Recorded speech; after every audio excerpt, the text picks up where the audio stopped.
The sleek vessels of the Terrell Confederation slipped into Earth's solar system with minimal disturbance, their hulls absorbing most scanning frequencies.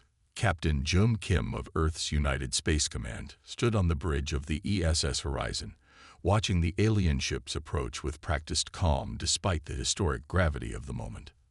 "They're requesting communication, sir," said Lieutenant Mina Park, her fingers steady over the controls. "Accept their transmission," ordered Kim, straightening his uniform. The holographic display flickered to life, revealing the elongated features of the Terrell ambassador. Its silvery skin reflected the lights of their ship's command center, 6 eyes blinking in an unsynchronized pattern. "We greet Earth," the translator rendered in slightly mechanical tones. "We come in peace and curiosity." What the aliens couldn't hide was their confusion when their scans finally penetrated the Horizon's defensive systems. The energy signatures didn't match any technology they had encountered in their centuries of space exploration. Captain Kim noticed the subtle shift in the Terrell ambassador's posture. The alien's 6 eyes widened slightly, and its breathing quickened. Kim had studied enough xenobiology reports to recognize surprise when he saw it. "Is something wrong, Ambassador?" Kim asked, maintaining his professional demeanor. The Terrell hesitated before responding. "Your vessel's energy matrix is unusual. We have not encountered such configurations before." Lieutenant Park glanced at her captain, a silent question in her eyes. Kim gave a slight nod, authorizing limited information sharing. "Our ships utilize a hybrid system," Kim explained. "We found traditional approaches insufficient for our needs." The truth was more complex. Earth's military craft incorporated technology that had been developed in isolation from the rest of the galaxy. Humans had taken a completely different path in weapons development, focusing on energy efficiency and adaptability rather than raw power. The Terrell delegation requested permission to send a small shuttle to dock with the Horizon. After quick consultation with Command, Kim granted this request. 3 Terrell representatives boarded the human vessel, their tall, slender forms towering over the human crew. Their silvery skin seemed to shimmer under the ship's lights. Chief Engineer Jia Song was assigned to escort the visitors. He led them through carefully selected areas of the ship, answering their increasingly specific questions about human propulsion systems. "Your drive cores operate on principles we haven't explored," said the lead Terrell scientist, Naran. "The energy signature suggests you've bypassed the Kelmar barrier." Song maintained a neutral expression. The humans had no idea what the Kelmar barrier was, but he wasn't about to reveal their ignorance. "We found our own solutions to various challenges," he replied simply. Meanwhile, Captain Kim received a private message from Earth Command. The alien vessels had been scanned extensively, and humanity now had its first detailed look at Terrell technology. The message contained one crucial piece of information. The Terrell ships were far more advanced than Earth vessels in many ways, but Earth's shielding technology and weapons systems were surprisingly competitive, even superior in some aspects. Kim understood the delicate position they were in. The Terrell clearly expected to find a less developed civilization. Their surprise suggested they had categorized humans as a junior species, worthy of contact, but not necessarily respect as equals. The ambassador and his team returned to the command deck. "Captain Kim, we are impressed by your ship. Your species has developed fascinating solutions to space travel challenges." "Thank you, Ambassador. We've worked hard to reach the stars. We notice your defensive capabilities are particularly unique. Our scans detect unusual patterns in your shield harmonics." Kim felt a flicker of concern. The shield technology was Earth's greatest military advantage. "Yes, we found our approach effective for our needs." The ambassador's eyes blinked in that unsettling pattern again. Most young species focus on offensive capabilities first. Defensive technology typically develops later. "Your path is unusual. Perhaps our priorities differ," Kim replied carefully. The real story was that Earth had nearly destroyed itself a century earlier. The survivors had vowed never again to be vulnerable. Shield technology had become the first priority, allowing humanity to protect itself while rebuilding. As the diplomatic exchange continued, Lieutenant Park noticed something on her monitor. "Sir," she whispered to Kim, "they're actively scanning our shield generators." Kim nodded slightly. He'd expected this. "Ambassador, while we appreciate your interest in our technology, some areas remain classified. Just as I'm sure you have systems you prefer to keep private." The ambassador's skin flushed a deeper silver. "Of course, Captain. A natural precaution." What neither side mentioned was the growing realization that this first contact was not between an advanced species and a developing one. It was between two civilizations with different but comparably advanced technologies. As the meeting concluded, the ambassador made an unexpected request. "Captain Kim, my government extends an invitation. Would your ship accompany us to the outer system? We would like to demonstrate some of our own capabilities as a gesture of goodwill." Kim received immediate instructions from command. "Accept but maintain alert status." "We would be honored, Ambassador." As the ESS Horizon changed course to follow the Terrell ships, Captain Kim called his senior officers for a private meeting. "They're reassessing us," he told them. "They expected to find primitive humans. Instead, they found technology they don't understand. We need to be careful about what we reveal, but this could be an opportunity. If they respect our capabilities, they'll respect our boundaries." The Horizon moved alongside the Terrell flagship, its unusual energy signature causing continued confusion among the alien sensors. The humans had no way of knowing that an emergency message had already been sent to the Terrell homeworld. First contact established with Earth. Initial assessment incorrect. Human military technology follows unexpected development path. Request immediate diplomatic guidance. The game of cautious revelation had begun. "They want us to show them our ships," Admiral Hannah Lee announced to the hastily assembled Security Council. "Specifically, our military capabilities." President Ta Song frowned. "And reveal our defensive secrets to an unknown species. We could offer a limited demonstration," suggested Defense Minister Jin Kwan. "The Artemis is equipped with our previous generation technology, advanced enough to be impressive, outdated enough to be expendable." 3 days later, Commander Park guided the Artemis through a series of maneuvers that left the Terrell observers visibly startled. The human vessel's ability to execute precise microjumps and its unique approach to gravitational manipulation were unlike anything in their experience. "Your thrust vectors defy conventional physics models," stated the Terrell chief engineer, its translator struggling with the technical terms. "Not defy," Park corrected with a slight smile. "Just interpret them differently." The Artemis hung in space, its sleek hull reflecting the distant sunlight. Commander Park stood at the helm, his fingers dancing across the controls with practiced ease. Behind him, 6 Terrell observers watched his every move with their multiple eyes wide and unblinking. "We will now demonstrate basic maneuverability," Park announced. What followed was anything but basic. The Artemis spun on its axis, then shot forward at half thrust. The inertial dampeners kept everyone standing, but the Terrell still swayed slightly, unprepared for the sudden acceleration. "Impressive response time," noted the Terrell chief engineer, Leto. "But hardly unique." Park nodded politely. "Of course. Now for something a bit more interesting." He pressed a sequence into the control panel. The ship's engines hummed with a different tone. Then, without warning, the Artemis vanished. The Terrell gasped collectively. Their heads swiveled as they searched for the missing vessel. 3 seconds later, the Artemis reappeared 2 kilometers away. "What was that?" demanded Leto, his silver skin flushing deep blue with excitement. "Some kind of teleportation." "We call it a microjump," Park explained calmly. "A modified version of our standard faster-than-light system, but calibrated for extremely short distances." What Park didn't mention was that this technology was indeed outdated by Earth standards.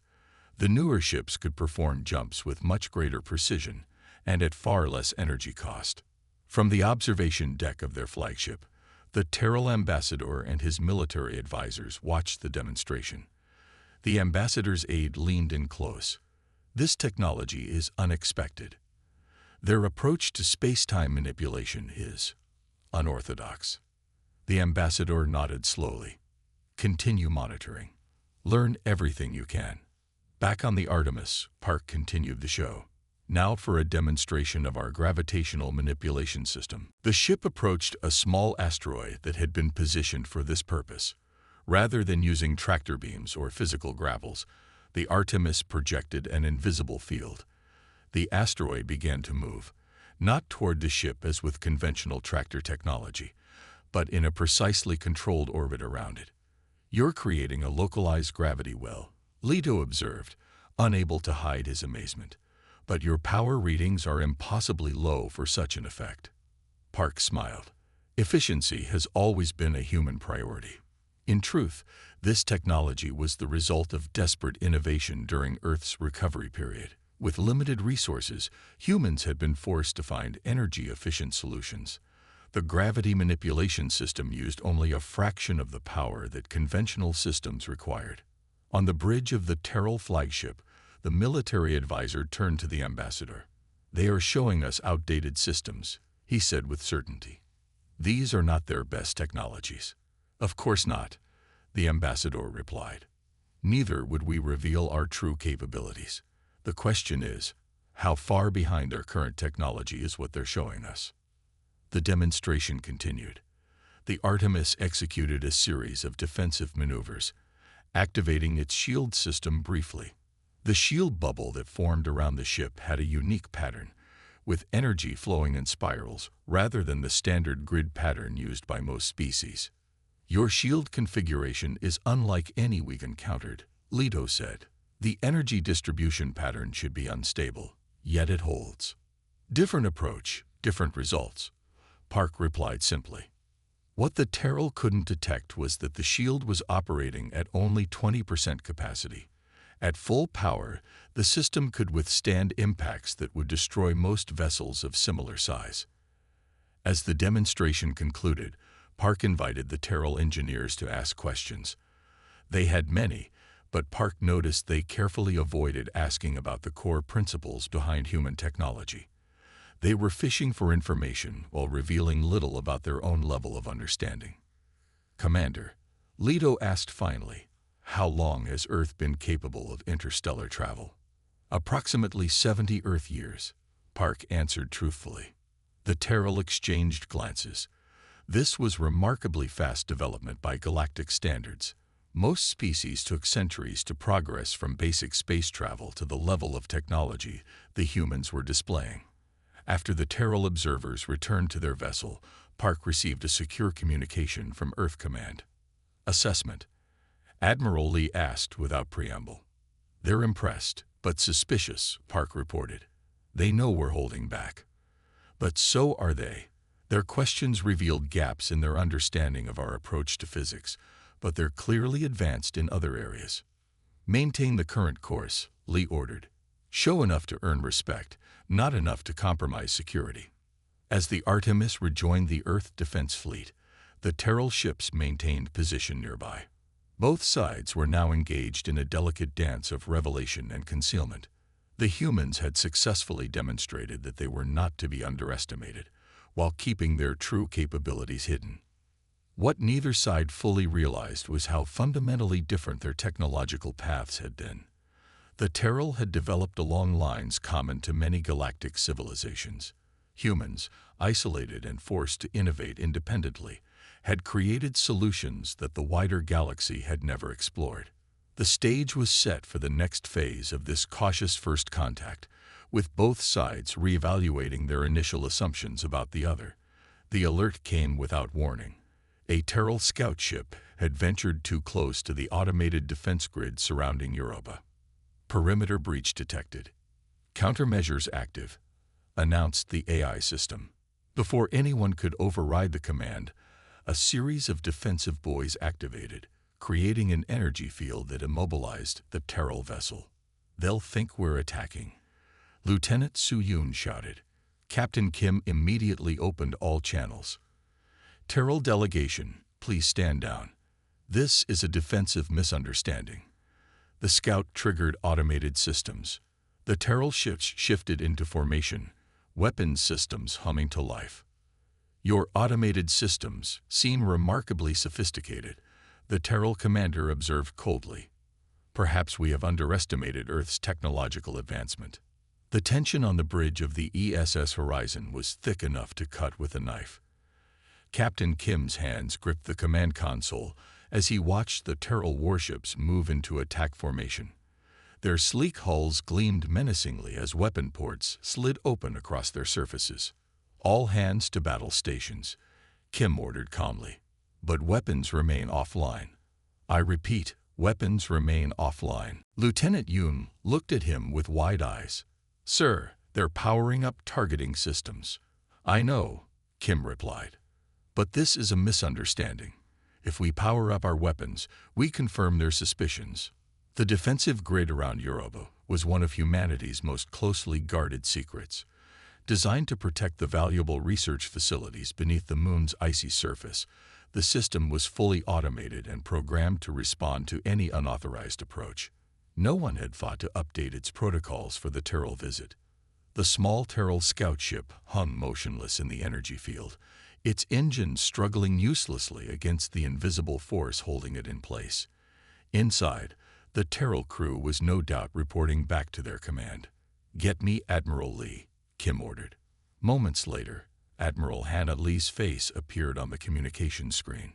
Her expression was grim. "I see the situation, Captain." The defensive grid was supposed to be deactivated for the Terrell visit. "Something went wrong," Kim said simply. "I'm sending the override codes now," Lee replied. "In the meantime, keep talking to them." Kim reopened the channel to the Terrell flagship. "Commander Bond, please understand this is a technical error. Our automated defense system around Europa was not properly reconfigured for your visit. We are sending shutdown codes now." The Terrell commander's 6 eyes narrowed. "A convenient explanation, Captain Kim. But our scout ship reports that the technology holding it is far more advanced than what you demonstrated earlier." Kim chose his words carefully. "As I said, these are automated defenses. They operate on different principles than our ship-based systems." This was partially true. The Europa grid used technology that was indeed different from standard ship systems, but not for the reasons the Terrell might assume. The grid was actually newer and more advanced than what the Artemis had demonstrated. On the tactical display, Kim could see 5 Terrell warships now moving toward Europa, while 3 remained in position near Earth. They were splitting their forces, a standard tactical move that suggested they were preparing for possible conflict. "The override codes aren't working," Lieutenant Yoon reported quietly. "Something's wrong with the system." Kim felt a drop of sweat slide down his back. This was quickly becoming a diplomatic nightmare. "Admiral," he said, switching back to the secure Earth channel, "we need those defenses down now." "Working on it, Captain," Lee replied tensely. "The system is rejecting standard overrides. We think the Terrell scout may have inadvertently triggered a security protocol when it scanned the grid." On the main viewer, Kim watched as more Terrell ships moved into position. Their weapon systems were now fully powered. "Sir," Yoon said urgently, "they're targeting our ships as well as the defense grid." Kim made a decision. "Send this message to all Earth vessels. Maintain position. Shields at minimum power, just enough for basic protection, but not enough to appear threatening. We need to de-escalate." He opened the channel to the Terrell commander again. "Commander Bond, we are working to resolve this technical issue. As a show of good faith, our vessels will maintain current positions with minimal defensive measures. We have no hostile intent." The Terrell commander's face remained impassive. "Your automated defenses have captured one of our vessels and are preventing communication with its crew. This could be interpreted as an act of aggression. The grid is designed to immobilize, not harm," Kim explained. "Your crew is in no danger. We are experiencing a technical malfunction with the override system. Please give us time to resolve it." A new alert sounded on the tactical console. "Sir," Yoon reported, "the Terrell are launching smaller vessels. fighter craft based on their size and energy signatures. Kim watched as 20 small craft emerged from the larger Terrell ships, taking up positions around the trapped scout vessel. A precautionary measure, Commander Bond explained without being asked, to ensure the safe recovery of our crew once your malfunction is resolved. The implied accusation was clear. The Terrell didn't believe this was a simple error. Finally, a breakthrough came. "Captain," Admiral Lee reported, "our engineers have found the problem." The defense grid interpreted the Terrell scouts' scanning frequencies as a cyber attack attempt. "We're reconfiguring the recognition parameters now." 5 tense minutes later, the energy field around the Terrell scout suddenly disappeared. The small ship drifted for a moment before its engines reactivated. "Your vessel is free," Kim informed Commander Bond. "Again, we apologize for this unfortunate incident." The Terrell commander watched as his scout ship rejoined the fleet. "An interesting demonstration of your defensive capabilities, Captain Kim. Intentional or not." "It was not a demonstration," Kim insisted. "Perhaps not," Bond replied. "But it was certainly educational. Your automated defenses appear to operate at a higher technological level than the systems you chose to show us. One might wonder what other surprises Earth has kept hidden." As the Terrell ships slowly withdrew to a safer distance, Kim exchanged a troubled look with Lieutenant Yoon. What had begun as a diplomatic misunderstanding had revealed more of Earth's capabilities than intended. The careful balance of the first contact mission had shifted. "They don't trust us now," Yoon said quietly. "No," Kim agreed. "But they respect us more. Sometimes fear and respect are two sides of the same coin." The question now was what the Terrell would do with this new information about Earth's defensive technologies, and what other misunderstandings might lie ahead. "To demonstrate our sincerity," Ambassador Jay Choi said carefully, "we offer a limited exchange of non-critical technologies." The tension in the room was palpable as both human and Terrell representatives considered the proposal. "We accept," the Terrell diplomat finally responded. "We are particularly interested in your approach to shield harmonics." Days of careful negotiation followed. Engineer Min Kang spent hours explaining human theories on energy distribution to fascinated Terrell scientists, while military advisor Hyun Ryu studied alien faster-than-light communication principles. "Your species approaches problems differently," observed the Terrell military attaché. "We had classified humans as a developing civilization. This was clearly an error in judgment." "Different paths can lead to similar destinations," Ryu replied diplomatically. The exchange center had been hastily constructed on a neutral space station orbiting the moon. Its circular design featured a central meeting area surrounded by specialized research pods. Humans and Terrell moved carefully around each other, still adjusting to the differences in their physical forms. The tall, silver-skinned aliens towered over even the tallest humans, their 6 eyes constantly scanning in different directions. Engineer Min Kang sat across from 3 Terrell scientists. Between them was a holographic display showing the basic principles of Earth's shield harmonic system. "The key is not power," Kang explained, pointing to the energy flow diagrams, "but resonance. We discovered that shields don't need to block energy completely. They can redirect it instead." The lead Terrell scientist, Dax, leaned forward. His elongated fingers traced the energy patterns in the air. "Fascinating. You use the incoming energy to strengthen the shield itself." "Exactly," Kang nodded. "The more power directed at the shield, the stronger it becomes, up to a certain threshold." What Kang didn't mention was that the diagram showed only the basic theory, not the advanced applications that made Earth's defenses so effective. This was calculated openness, showing enough to demonstrate goodwill without revealing strategic advantages.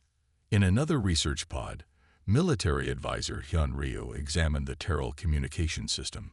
Unlike human technology, which relied on tightly focused beams or quantum entanglement, the Terrell used what they called subspace resonance. "Your method allows communication across greater distances than ours," Ryu admitted, studying the alien equipment, "but requires more power."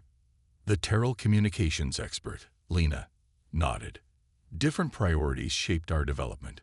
We needed to coordinate across multiple star systems early in our expansion. While we focused on efficiency due to limited resources, Ryu noted. Neither mentioned the obvious strategic implications of their different approaches. The Terrell could communicate across greater distances, but humans could do so with less chance of detection. Ambassador Choi and the Terrell diplomat, Ren, observed the exchanges from a glass-walled observation room. Your people learn quickly, Ren remarked. All 6 eyes focused on Choi for once. As do yours, Choi replied. It seems we have much to offer each other. Ren's skin shifted to a slightly darker silver. What humans had learned was a sign of serious contemplation. I must confess, Ambassador, that our initial assessment of Earth was incomplete. How so?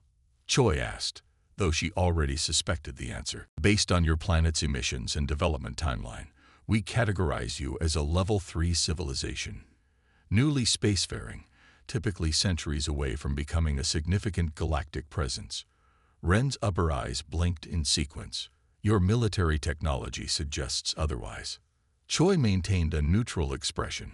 Perhaps your classification system needs additional variables. In the SHIELD technology lab, a minor breakthrough was occurring. The Terrell had combined their understanding of subspace fields with the human resonance theory, creating a hybrid shield that showed promising results in simulations. This is remarkable, Dax exclaimed, watching the test data flow. The efficiency is higher than either of our standard approaches. Kang studied the numbers carefully. A true innovation, he agreed. Something neither of our species had developed independently. Word of this success quickly spread through the exchange center. In the FTL communication lab, Ryu and Lena were achieving similar results by combining human power efficiency with Terrell range capabilities. Our approaches complement each other, Lena observed. Because they evolved to solve different problems, Ryu added. That's the value of different perspectives. By the 5th day of exchanges, the atmosphere had noticeably shifted. The initial wariness had given way to cautious excitement. Scientists and engineers from both species were finding that their different technological paths often addressed the same fundamental challenges from opposite directions. Not everyone was comfortable with the growing cooperation. Military leaders on both sides watched the exchanges with concern, calculating how each shared insight might affect the balance of power. Earth's Defense Council held emergency sessions daily, while the Terrell military attaché sent encrypted reports to their fleet command hourly. On the 6th day, a new Terrell vessel arrived at the station. Larger and more ornate than the military ships, it clearly served a ceremonial function. From it emerged an elderly Terrell with skin that had faded to pale white, a High Council member named Vox. Your presence honors us, Ambassador Choi said at the welcoming ceremony. Vox studied the humans with all 6 eyes. News of this exchange has reached our homeworld. The potential intrigues us. That evening, a formal dinner brought together the leadership teams from both species. Despite vastly different dietary needs, they shared the same space, separated only by the different atmospheric compositions at their respective tables. As the meal concluded, Vox rose to speak. In our long history of contact with other species, we have found few with your unique perspective. Most follow similar technological paths, building upon shared galactic knowledge. Earth, isolated until now, found its own way. Captain Kim, representing Earth's Space Command, replied. Necessity drove our innovations.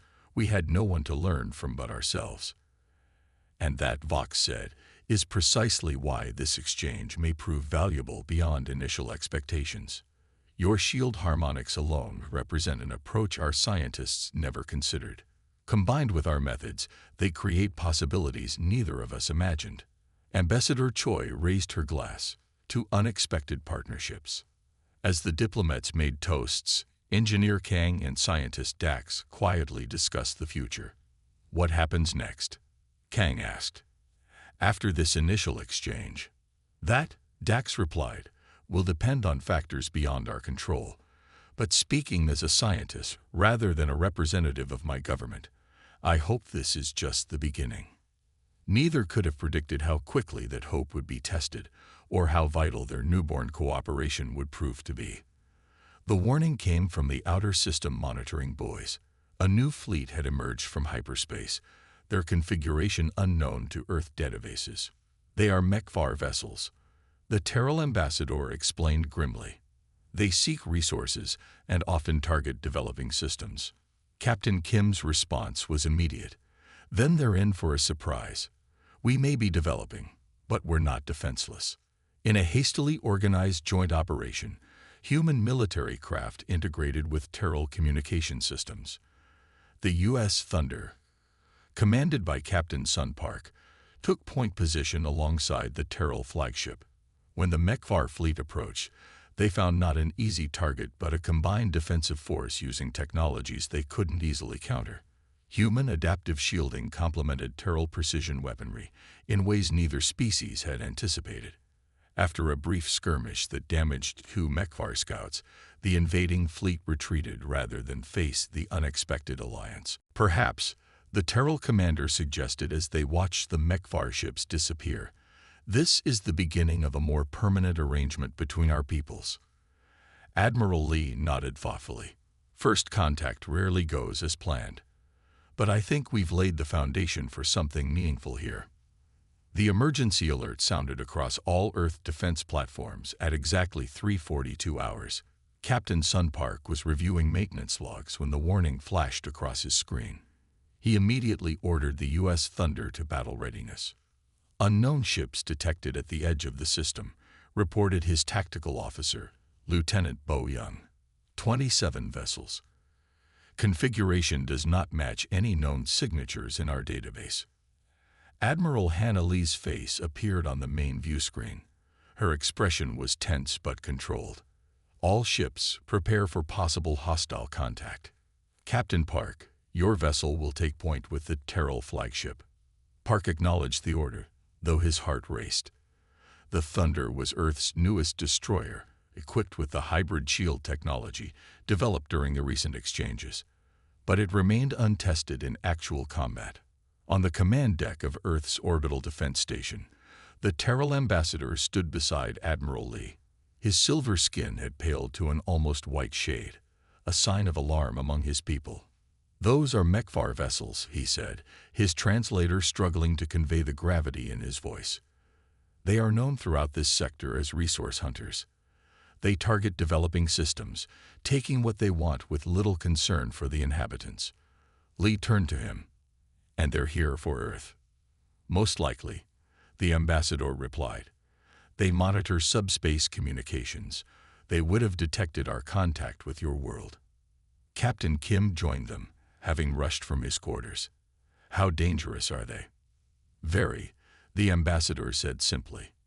But they prefer easy targets. Kim's mouth set in a determined line. Then they're in for a surprise. We may be developing, but we're not defenseless.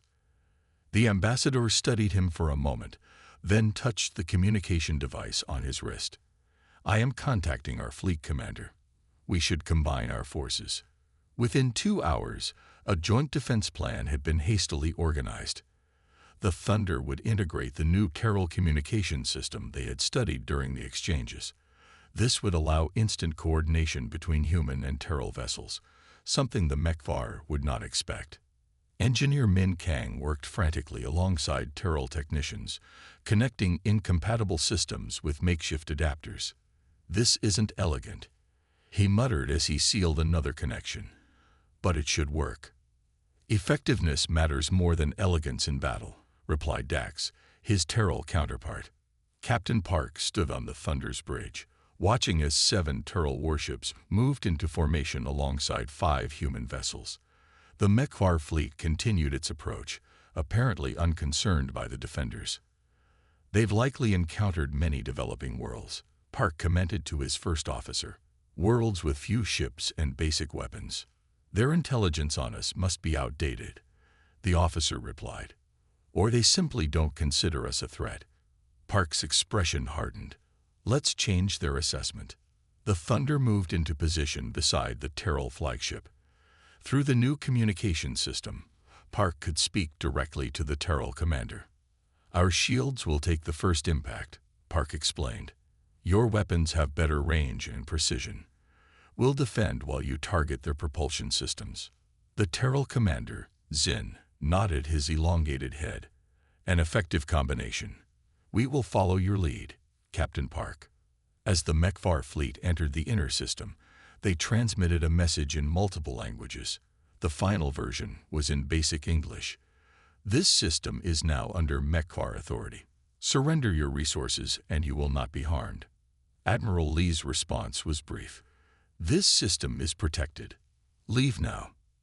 The Mechar ships accelerated, weapons charging. Their design was angular and predatory, covered in weapons ports and scanning arrays. They moved with confidence, spreading out to surround the smaller defense fleet. "They're targeting the Thunder," Lieutenant Young reported. "Energy weapons charging." "Shields at full," Park ordered calmly. "Activate the resonance harmonics." The first Mechar blast struck the Thunder's shields. Instead of the expected collapse, the shields glowed brighter, the energy attack feeding into the resonance pattern developed by human engineers. Through the communication link, Park heard the Terrell weapons officer's surprise. "Their shields are holding. The human resonance technology is working." The Thunder absorbed 3 more direct hits, while the Terrell ships fired precisely targeted beams at the lead Mechar vessels. Their weapons sliced through the enemy's propulsion systems with surgical precision. 2 Mechar scout ships spun out of control, their engines disabled. The rest of the fleet hesitated, clearly surprised by the effectiveness of the defense. "They're recalibrating their weapons," reported Young. "Trying to find a frequency our shields can't absorb." "Now's our chance," Park said into the communication link. "Joint attack pattern. Focus on their command ship." The Thunder and the Terrell flagship accelerated together, presenting a unified target that confused the Mechar targeting systems. Human and Terrell weapons fired in sequence, complementing each other in a way neither species had anticipated during their hasty planning. The Mechar command ship took heavy damage to its forward section. Lights flickered across its hull as systems failed. The rest of the Earth Terrell fleet pressed the advantage, moving in complex patterns that the Mechar struggled to track. Human shield technology absorbed energy that would have destroyed standard defenses, while Terrell weapons struck with precision that Earth targeting systems couldn't match. After just 20 minutes of engagement, the Mechar fleet began to withdraw. Their confident attack had turned into confusion, and then retreat as they faced technologies they couldn't easily counter. From the orbital station, Admiral Lee and the Terrell ambassador watched as the invaders jumped to hyperspace, leaving only their damaged scout ships behind. "They will return with greater numbers," the ambassador warned. "And we'll be ready," Lee replied. "Together." As the defense fleet regrouped, Captain Park exchanged messages with Commander Zin. "Your weapons are impressive," Park noted. "Our shields would be useless without something effective behind them. And our precision would mean nothing if we could not survive their initial attack," Zin responded. "It seems our technologies complement each other in ways neither of us anticipated." Looking out at the stars where the Mechar had disappeared, Zin added thoughtfully, "Perhaps this is the beginning of a more permanent arrangement between our peoples." Admiral Lee, who had joined them on the Thunder's bridge, nodded. "First contact rarely goes as planned, but I think we've laid the foundation for something meaningful here." As repair crews worked to restore the minor damage sustained during the battle, humans and Terrell moved with new purpose. What had begun as cautious diplomatic contact had evolved into something neither species had expected. An alliance born of necessity, but strengthened by complementary differences. The stars looked different now to Captain Park, not just vast and unknown, but filled with both threats and opportunities. Earth was no longer alone, no longer isolated in its corner of the galaxy. For better or worse, humanity had taken its place among the stars. The end.